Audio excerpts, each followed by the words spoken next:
Hello friends, welcome to the Shiksha academy Bhavna Khowar channel. और आज हम आपके साथ लेकर आए हैं हिंदी का पार्ट 1 यानी हम पक्षी उन्मुक्त गगन के। So let's start. हम पक्षी उन्मुक्त गगन के पिंजर बंदना गा पाएंगे। यानी जो पक्षी हैं वो क्या हैं, वो उन्मुक्त गगन में उड़ते हैं, यानी वो गगन में उड़ने वाले हैं, वो किसी पिंजरे में बंद रहने वाले नहीं हैं। कनक तीलियों से टकराकर पुलकित पंख टूट जाएंगे। मतलब कनक तीलियों से टकराकर, यानी कि आप पिंजरा चाहे उन्हें, कनक का मतलब क्या होता है, सोना, यानी उन्हें सोने की जो तीलियां होती हैं ऐसे पिंजरे में भी रखोगे तब भी उनके पंख टूटेंगे, क्योंकि उन्हें सोने से कोई लेना देना नहीं होता। उन्हें तो सिर्फ क्या करना होता है, उन्हें उन्मुक्त गगन में उड़ना होता है, यानी कि उन्हें खुले आसमान में यानी आज़ाद रहना उन्हें अच्छा लगता है। नेक्स्ट लाइन देखेंगे जिसमें लिखा है, कही भली है कटुक निम्बोरी कनक कटोरी की मैदा से। यानी जो उनकी कटुक निम्बोरी, निम्बोरी क्या होती है, जो नीम के पेड़ में होती है ना, और वो कड़वी, नीम का पेड़ आपको पता ही है कड़वा होता है। सो पक्षी कह रहे हैं कि हम कड़वी चीज़ों को खाना पसंद करेंगे, लेकिन किसी सोने की कटोरी में पिंजरे में बंद रहकर खाना हम बिल्कुल भी पसंद नहीं करेंगे। सो स्टूडेंट्स, नेक्स्ट पैरा देखते हैं। स्वर्ण श्रृंखला के बंधन में अपनी गति उड़ान सब भूले, बस सपनों में देख रहे हैं तरु की फुगनी पर के झूले। यानी स्वर्ण श्रृंखला क्या होता है, स्वर्ण मतलब भी सोना ही होता है, ठीक है। तो यानी कि अगर आप सोने के पिंजरे में रह रहे हो तो वहाँ पे रह के तो आप अपनी उड़ान भूलोगे ही ना।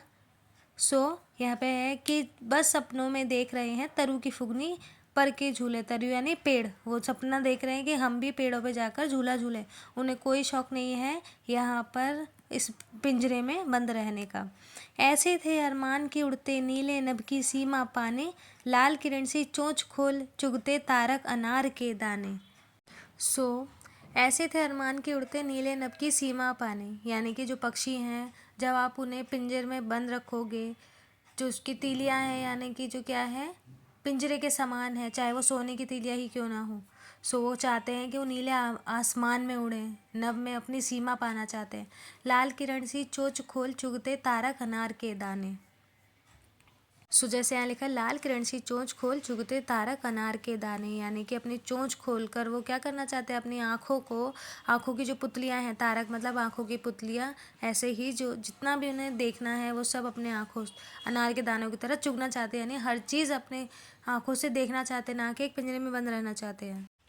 सो ये है अगला पैरा आपकी किताब का। होती सीमाहीन क्षितिज से इन पंखों की होड़ा होड़ी। यानी सीमाहीन का मतलब क्या होता है, जिसकी कोई सीमा ना हो।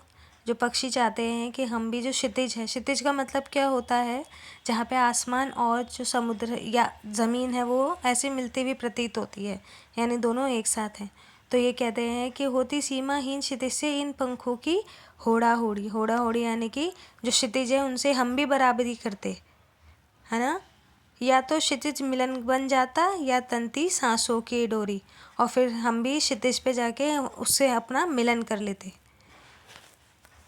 उसके बाद ये पक्षी कह रहे हैं, नीड़ न दो चाहे टहनी का आशय छिन भिन कर डालो। यानी चाहे आप हमें घोंसला मत दो, नीड़ का मतलब घोंसला, चाहे आप हमें किसी एक टहनी पे घोंसला मत दो, चाहे हमारा आश्रय है जहाँ पे रहने, आश्रय का मतलब क्या होता है, जहाँ पे रहते हैं, रहने की जगह, चाहे रहने की जगह छिन भिन कर डालो, आश्रय छिन भिन कर डालो, लेकिन पंख दिए हैं तो आकुल उड़ान में विघ्न न डालो। अगर आपने हमें पंख दिए हैं तो हमें इस पिंजरे में नहीं रहना, हमें कहाँ, आसमान में जाना है, यानी हमारी जो उड़ान है उसमें कभी भी विघ्न न डालो। सो ये थी क्लास आपकी 6ठी क्लास की हिंदी की पोएम पहली, हम पक्षी उन्मुक्त गगन के। अब आपके साथ हम डिस्कस करते हैं इसके शब्दार्थ। Okay, let's start. So class, शब्दार्थ कुछ इस प्रकार है। अरमान, अरमान का मतलब क्या होता है, लालसा, इच्छा और कामना। अरमान के 3 मतलब होते हैं। आकुल, आकुल मतलब बेचैन, परेशान। आश्रय, आश्रय जैसे हमने कविता में बताया, नहीं, रहने के स्थान। उड़ान, उड़ने की कला। उन्मुक्त यानी आज़ाद, खुले। कटुक मतलब कटु, कड़वा। कनक का मतलब कटोरी यानी कि सोने की कटोरी, कनक मतलब सोना। क्षितिज, जहाँ धरती और आसमान मिलते हुए प्रतीत होते हैं। गगन, आसमान, गगन की सीमा क्षितिज। गति, रफ्तार। छिन्न भिन्न मतलब नष्ट कर देना। तंती, सांसों को डोरी। प्राण, पखेरु, उड़ जाना या प्राणों को न्यौछावर करना। तरु मतलब पेड़। तारक, आँख की पुतली, तारे के समान। तीलियां, सलाखें। सो क्लास आपके आगे के शब्दार्थ ये हैं। तीलियाँ मतलब सलाखें। जो यहाँ पे सोने के पिंजरे की बात की गई है, पिंजरे में क्या होती है, तीलियों से बना होता है जो वो तो उसे क्या कहा गया है यहाँ पर, उनके लिए सलाखें कही गई है। निम्बोरी मतलब नीम का फल, नीड़ मतलब घोंसला, पंछी मतलब पक्षी, पर मतलब पंख, पिंजर बंद यानी पिंजरे के अंदर बंद, पुलकित प्रेम, हर्ष या खुशी आदि से गदगद रोमांचित यानी नर्म, फुगनी टहनियों, विघ्न मतलब रुकावट, सीमाहीन का मतलब होता है जिसकी कोई सीमा नहीं है, स्वर्ण यानी श्रृंखला, सोने की जंजीर, होड़ा होड़ी दूसरे के बराबर होने या दूसरे से बढ़ जाने का प्रयत्न। चलिए आइए देखते हैं अब इसके प्रश्न उत्तर। उससे पहले हम देखते हैं कि इस कविता को लिखने वाले कवि का नाम। सो कविता के कवि का नाम है शिव मंगल सिंह सुमन, जिन्होंने ये कविता लिखी है। ओके, सो इम्पॉर्टेंट है कि आपको ये भी याद होना चाहिए, और जितने भी शब्दार्थ है वो भी आप सब नोट कर सकते हैं अपनी कॉपी में और उसे याद कर सकते हैं। अब देखते हैं हम इसके प्रश्न उत्तर। चलिए, जैसा कि पहला प्रश्न है कविता से, यानी कि पहला प्रश्न, हर तरह की सुख सुविधाएं पाकर भी पक्षी पिंजरे में बंद क्यों नहीं रहना चाहते। सो यहाँ पर पहले हम उत्तर देख लेते हैं, बाकी आप अपनी तरफ से भी बताना बच्चों कि अगर जब आपको कोई बंद करके रखेगा, चाहे वो सोने का ही पिंजरा क्यों ना हो, क्या वहाँ बंद रहना चाहोगे? और आपको कहीं बाहर ना जाने दिया जाए, ना खेलने दिया जाए, ना आपको अपनी मर्ज़ी से कोई ड्राइंग बनाने या फिर कुछ भी ना करने दिया जाए, ना किसी से बात करने दी जाए, तो आप क्या करना चाहोगे? तो वही आप सोचो कि एक पक्षी भी, उसको भी कैसा फील हो रहा होगा, जबकि वो तो आसमान में उड़ने के लिए ही बना है, वो तो घर में रहने के लिए नहीं बना, ना काम करने के लिए बना। सो जब इंसान को इतना बुरा लग सकता है, जो पंछी सिर्फ उड़ने के लिए बना है, अगर आप उसे पिंजरे में बंद कर दोगे तो उसे कैसा लगेगा। सो हम देखते हैं यहाँ पे इसका उत्तर है, हर प्रकार की सुख सुविधाएं पाकर भी पक्षी पिंजरे में बंद नहीं रहना चाहते, क्योंकि उन्हें वहाँ उड़ने की आज़ादी नहीं है। वह तो खुले आसमान में ऊंची उड़ान भरना, नदी झरनों का बहता जल पीना, कड़वी निम्बोरियाँ खाना, पेड़ की ऊंची डाली पे झूलना, कूदना, फुदकना, अपने पसंद के अनुसार अलग अलग ऋतुओं में फलों के दाने चुगना और क्षितिज मिलन पाक करना ही पसंद है। यही कारण है कि हर तरह की सुख सुविधाएं को पाकर भी पक्षी पिंजरे में बंद नहीं रहना चाहते। ओके, ये क्लास तो आपका नेक्स्ट क्वेश्चन है। प्रश्न 2 है, पक्षी उन्मुक्त रहकर अपनी कौन कौन सी इच्छाएं पूरी करना चाहते हैं। अगर वो उन्मुक्त है, यानी कि अगर वो आज़ाद है, तो वो अपनी कोई सी भी इच्छा पूरी कर सकते हैं, जैसे कि आपने पाठ में भी पढ़ा। तो हम यहाँ उत्तर में देखते हैं कि पक्षी उन्मुक्त रहकर अपनी इच्छाओं को पूरा करना चाहते हैं, जैसे वे खुले आसमान में उड़ना चाहते हैं। दूसरा, वे अपनी गति से उड़ान भरना चाहते हैं। तीसरा, नदी झरनों का बहता जल पीना चाहते हैं, ना कि वो जल जो आप उन्हें एक कटोरी में दे दो और वो पिए। उन्हें क्या चाहिए, वो ऐसा जल जो बह रहा हो झरनों और नदियों के द्वारा, उन्हें पीना चाहते हैं। नीम के पेड़ की कड़वी निम्बोरियाँ खाना चाहते हैं, वो आपकी पसंद का नहीं, वो अपनी पसंद का खाना खाना चाहते हैं। पेड़ की सब ऊंची फुगनी पर झूलना चाहते हैं, यानी डालों पर झूलना चाहते हैं। वे आसमान में ऊंची उड़ान भरकर अनार के दानों रूपी तारों को चुगना चाहते हैं और क्षितिज से मिलन करना चाहते हैं। सो पक्षियों को भी उन्मुक्त रहने का पूरा अधिकार है, तो उन्हें किसी भी पिंजरे में बंद ना किया जाए। अब बात करते हैं हमारे अगले प्रश्न की, भाव स्पष्ट कीजिए से। ओके, तो या तो क्षितिज मिलन बन जाता है या तंती सांसों की डोरी। उत्तर है, इस पंक्ति में कवि पक्षी के माध्यम से कहना चाहते कि यदि मैं स्वतंत्र होता, यानी वो एक पक्षी के द्वारा, जैसे पक्षी सोच रहा है वो उस तरीके से कहना चाह रहे कि एक पक्षी क्या सोच रहा है कि अगर मैं स्वतंत्र होता तो उस असीम क्षितिज में मेरी होड़ हो जाती और मैं इन छोटे छोटे पंखों से उड़कर या तो उन क्षितिज से जाकर मिल जाता या फिर मेरा प्रणाम हो जाता। चलिए नेक्स्ट प्रश्न देखते हैं, ये है कविता से आगे, यानी कि जो नीचे प्रश्न दिए गए उसका है। तो यहाँ पे प्रश्न बने कि कई लोग पक्षी पालते हैं। फर्स्ट क है कि पक्षियों को पालना उचित है अथवा नहीं, क्वेश्चन मार्क, अपने विचार लिखिए। आप बताइए स्टूडेंट्स, क्या पक्षियों को पालना सही है? अगर आपको सही लगता है तो कमेंट बॉक्स में ज़रूर बताइएगा, और नहीं लगता है वो भी आप कमेंट बॉक्स में बताइएगा। दूसरा है ख, क्या आपने या आपकी जानकारी में किसी से कभी कोई पक्षी पाला है? उसकी देखरेख किस प्रकार की जाती होगी, लिखिए। सो पहला प्रश्न तो ये है कि पक्षी पालना उचित है कि नहीं। ओके, तो हमारे दृष्टिकोण से पक्षियों को पालना उचित नहीं है। इससे हम उनकी आज़ादी पे रोक लगा देते हैं, उनकी इच्छाओं, सपनों तथा अरमानों पे पाबंदी लग जाता है। अतः पक्षियों को पालना सही नहीं है। उन्हें प्रकृति में स्वच्छंद विचरण करने देना चाहिए, उन्हें वही प्रसन्नता मिलती है। और ख है कि किस किसने पाला है, तो हमारे एक पड़ोसी ने तोता पाला था। यहाँ पर एक बच्चा अपनी बात बता रहा है कि हमारे पड़ोसी ने एक तोता पाला था, उस पड़ोसी ने उसे मेरे से खरीद कर लाया था, मेले से खरीद कर लाया था। उसके परिवार के सभी सदस्य मन से उसकी देखरेख किया करते थे, प्रतिदिन पूरे दिन उसके पिंजरे में सफाई किया करते थे, एक कटोरी में पानी पीने के लिए तथा खाने के लिए चना दिया जाता था। उसके अलावा तोते को मौसमी फल तथा मिर्च भी खाने को दिया जाता था। मेरा पड़ोसी घंटों उस तोते से बातें किया करता था और उसे लेकर उसे घुमाने के लिए पार्क में ले जाया जाता था। तोते ने घर के सभी सदस्यों के नाम रट लिए थे, लेकिन तोता खाना भारी मन से खाता था। जब मैं पड़ोसी के घर पिंजरे पास जाता था तो वो हमारी ओर आशा भरी दृष्टि से देखता था। सो बच्चों, जैसा कि आपने देखा कि कविता से आगे के जो प्रश्न हैं उसमें दोनों ही प्रश्न ऐसे हैं कि जो पक्षी हैं क्या उन्हें पालना उचित है, और अगर नहीं है तो वो आप बताएं।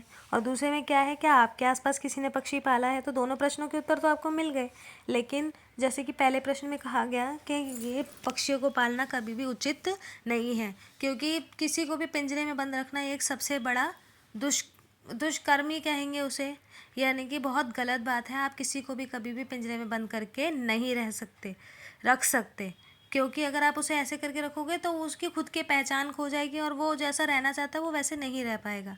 और पक्षी तो वैसे भी उड़ने के लिए ही बने हैं, तो आप उन्हें पिंजरे में बंद रखकर उनकी स्वतंत्रता, सबसे पहले उनकी स्वतंत्रता छीन रहे हैं। ओके, सो नेक्स्ट क्वेश्चन है कि आपके यहाँ कभी किसी ने कुछ पक्षी पाला है। सो ये आपके ऊपर डिपेंड करता है। एक हमने आपको सिर्फ एग्जांपल दिया है। सो आपके यहाँ जिसने भी पाला है वो आप अपने खुद की कॉपी में नोट डाउन कर सकते हैं ये प्रश्न को, उसका उत्तर लिख सकते हैं कि आपके आसपास जिसने भी ये पाला हो या जिसने उसके साथ जैसा ट्रीटमेंट किया और आपने अगर उसे देखा है तो आपको उसे देखकर कैसा लगा हो। सो ये आप सब लिख सकते हैं, और अगर आप शेयर करना चाहते हैं तो कमेंट में शेयर कर सकते हैं, ताकि हमें भी और बाकी लोगों को भी पता चल सके कि आपने कैसे कैसे अनुभव अपने लिए हैं। ओके, चलिए देखते हैं हम अपने अगले प्रश्न पे। तो क्लास, आपका जो अगला प्रश्न है यानी कविता से आगे का प्रश्न 2 है, पक्षियों को पिंजरे में बंद करने से केवल उनकी आज़ादी का हनन ही नहीं होता अपितु पर्यावरण भी प्रभावित होता है। इस विषय पे 10 पंक्तियों में अपने विचार लिखिए। ये आपको स्वयं से भी लिखना है, और यहाँ पे कुछ एग्जाम्पल मैं दे रही हूँ। जैसे उत्तर है कि पक्षियों को पिंजरे में बंद करके उनकी आज़ादी का हनन तो होता ही है, ये जैसे मैंने आपको बताया उनकी स्वतंत्रता छिन जाती है, क्योंकि उनका कार्य क्या है, आसमान में उड़ना ही है, इसलिए भगवान ने उन्हें पंख दिए हैं।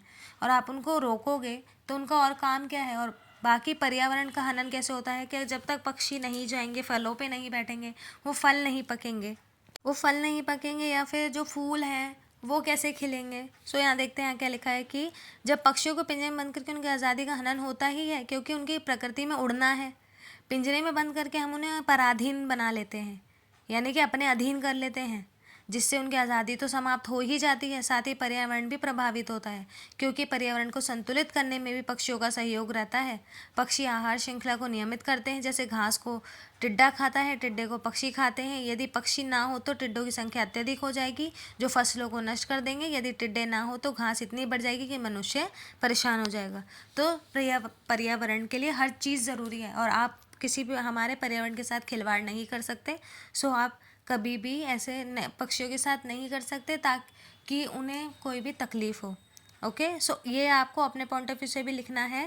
ओके, और यहाँ पे कुछ एग्जाम्पल भी, ताकि आपको कोई दिक्कत ना हो लिखने में। ओके, और अब आप अपने बड़ों से भी पूछ सकते हो कि हमें पक्षियों को किस तरीके से पर्यावरण के लिए कैसे प्रभावित करते हैं। सो ये मान लो आपका होमवर्क है। सो आप अपनी एक कॉपी बनाइए और उसमें ये होमवर्क कीजिए। चलिए देखते हैं हम अपना नेक्स्ट क्वेश्चन। सो क्लास, आपका जो नेक्स्ट क्वेश्चन है आपकी बुक में दिया हुआ जैसे अनुमान और कल्पना का पहला प्रश्न है कि आपको लगता है कि मानव की वर्तमान जीवन शैली और शहरीकरण से जुड़ी योजनाएं पक्षियों के लिए घातक है। पक्षियों से रहित वातावरण में अनेक समस्याएं उत्पन्न हो सकती है। रहित का मतलब अगर पक्षी ना हो तो इन समस्याओं से बचने के लिए हमें क्या करना चाहिए। उक्त विषय पे वाद विवाद प्रतियोगिता का आयोजन कीजिए। तो ये आपकी क्लास में होना चाहिए, बट हम आपको यहाँ पे एक एग्जाम्पल के तौर पे बताना चाहते हैं कि ये कहना गलत नहीं है कि मानव की वर्तमान जीवन शैली और शहरीकरण में जुड़ी योजनाएं पक्षियों के लिए घातक है, क्योंकि शहरों में औद्योगिकीकरण के कारण विषैली गैसें और प्रदूषित जल पक्षियों के लिए हानिकारक होता है। जैसा कि आपको पता है शहरीकरण में इतनी फैक्ट्रियाँ हैं, इतना सब कुछ है कि वहाँ से निकलने वाली जहरीली गैसें होती हैं ऐसी, और वायु पर जो ये है जिससे वायु प्रदूषण हो गया, इस तरीके की चीज़ें हैं। दूसरी ओर अधिक से अधिक भवन निर्माण के कार्य वनों व हरियाली वाले इलाकों को काटकर बड़े बड़े भवन बना दिए जाते हैं। आप सबने देखा होगा आपके आसपास कितनी बड़ी बड़ी बिल्डिंग्स बन रही हैं आजकल, और उसमें से उड़ने वाली धूल, और जिससे उसके बाद क्या है कि जिससे पक्षियों को आश्रय इलाकों से काट कर पक्षियों का आश्रय स्थल समाप्त हो जाते हैं। जैसे कि आपने आजकल देखा होगा कि हमारे आसपास जो पहले एक चिड़िया आती थी जिसका नाम गौरैया है, वो आजकल अब नहीं आती है ना। सो ऐसे ही है कि सबने अपने अपने घर बना लिया और जो पक्षियों के घर थे वो काट दिए या उजाड़ दिया, आप कह सकते हो ऐसा।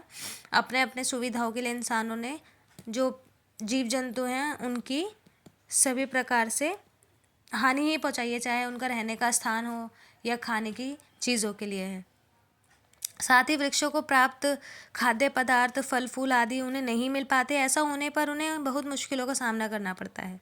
पक्षियों से रहित वातावरण में आहार श्रृंखला प्रभावित हो जाएगी, पर्यावरण संतुलित नहीं रहेगा।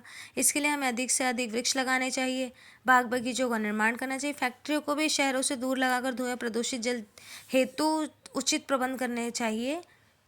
ओके, सो आपको ये सब काम करने होंगे जैसा कि यहाँ पे बताया गया है। सबसे इम्पॉर्टेंट जो सब बच्चे कर सकते हैं वो है कि एक एक पौधा लगाएं, ज़्यादा नहीं तो एक एक पौधा आप लोग ज़रूर लगाएं बच्चों, जिससे कि हमारा पर्यावरण काफ़ी अच्छा बना रहे। क्योंकि आपको पता ही है पौधा, जो पेड़ होते हैं वो आपको ऑक्सीजन देते हैं, एंड जीना तो हमें ऑक्सीजन से ही हमें सांसें मिलती हैं, उसके थ्रू ही तो हम सांस ले पाते हैं ना।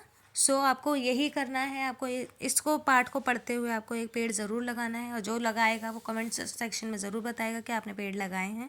ओके, सो यहाँ पे जो अनुमान और कल्पना में प्रश्न था उसका उत्तर यहाँ पे आपको मिल चुका है। बाकी आप अपने भी जो आपका अनुमान है और जो आप भी अपनी कल्पना में सोचते हो वो भी आप अपनी कॉपी में नोट डाउन कर सकते हो। तो चलिए देखते हैं अपना नेक्स्ट क्वेश्चन।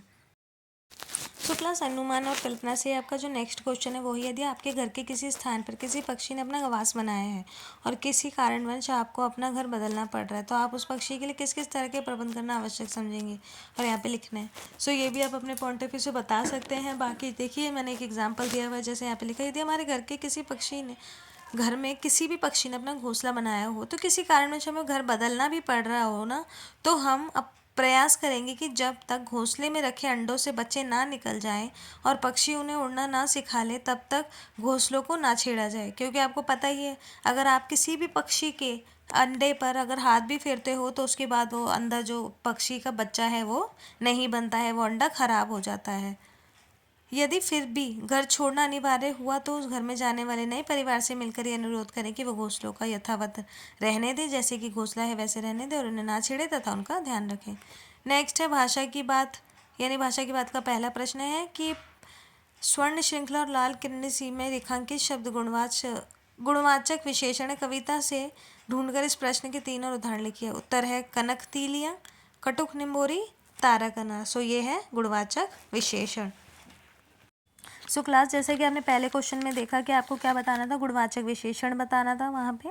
अब बताना है कि भूखे प्यासे में द्वंद्व समास है, यानी यहाँ पे समास के बारे में बात हो रही। तो इन दोनों शब्दों के बीच लगे चिन्हों को सामासिक चिन्ह कहते हैं। ओके, यानी कि जो आप देखते हो ना कि बराबरी का साइन ऐसे करके, इन चिन्ह से और का संकेत मिलता है, यानी कि और मतलब एक चीज़ है उसके बाद उसके बारे में और भी है। सो जैसे भूखे प्यासे यानी कि भूखे और प्यासे, इस प्रकार के 10 अन्य उदाहरण खोज कर लिखने हैं इस पाठ के अंदर से। सो देखिए आपके सामने मैंने रखा है, जैसे दाल रोटी, दाल और रोटी, अन्न जल, अन्न और जल, सुबह शाम, सुबह और शाम, पाप और पुण्य, राम लक्ष्मण, राम और लक्ष्मण, सुख दुख, सुख और दुख, तन मन, तन और मन, दिन रात, दिन और रात, दूध दही, दूध और दही, कच्चा पक्का, कच्चा और पक्का। तो सामासिक चिन्ह क्या होते हैं, इसे डैश या सामासिक कहते हैं। डैश आपने सुना होगा, यानी कि कोई भी चीज़ लिखी उसके बाद डैश लगाया उसके बाद अगला दिया। ओके, जो शब्दों या शब्द खंड के बीच लगता है इसे योजक चिन्ह भी कहते हैं। उदाहरण के लिए देख लो, जैसे अभी आपने 10 देखे, अब देखिए नीचे दिन रात, राष्ट्र प्रेम, रसोई घर, इस तरीके से इन्हें क्या कहते हैं, सामासिक चिन्ह। सो क्लास आपका जो 6th क्लास का फर्स्ट चैप्टर था हिंदी का वो यहीं ख़त्म होता है। तो क्वेश्चन आंसर्स आप यहाँ से ले सकते हैं। एंड आपको कोई भी प्रॉब्लम है सो आप मुझे कमेंट सेक्शन में बता सकते हैं। और अभी तक आपने मेरा चैनल सब्सक्राइब नहीं किया है तो आप चैनल को सब्सक्राइब करें। अगर आपको इसकी PDF चाहिए तो आप मुझे बोलिए, मैं आपको PDF भी शेयर करूँगी। ओके, और वीडियो को ज़्यादा से ज़्यादा प्यार दें, और जिसको भी इस वीडियो की ज़्यादा नीड है यानी ज़रूरत है आप उसके पास इसे शेयर करें और लाइक करना ना भूलें। एंड मिलते हैं अब नेक्स्ट वीडियो में। एंड प्लीज़ सब्सक्राइब करना बिल्कुल भी ना भूलें चैनल, ताकि आपको ऐसी ही नई वीडियोस मिलती रहे। Okay class, bye bye.